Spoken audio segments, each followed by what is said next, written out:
ভাই গগনে কত বেরি হয়ে গেছে, এখনো আমাদের প্রাণের কানাইয়া আসেনি, আজকে কি আমরা বর্ষ গোচরণ করতে যাব না?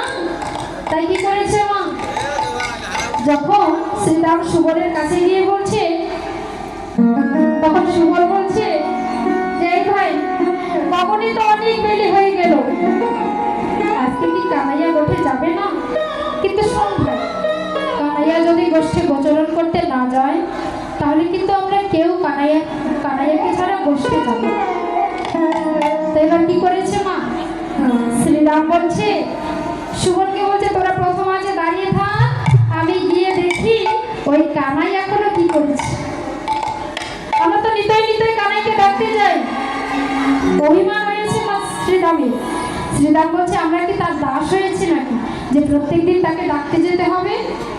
এবার কি করেছে, যে বলছে যে তোরা দাঁড়িয়ে থাক, আমি গিয়ে কানাইকে ডেকে নিয়ে আসি। বলে শ্রীরাম যা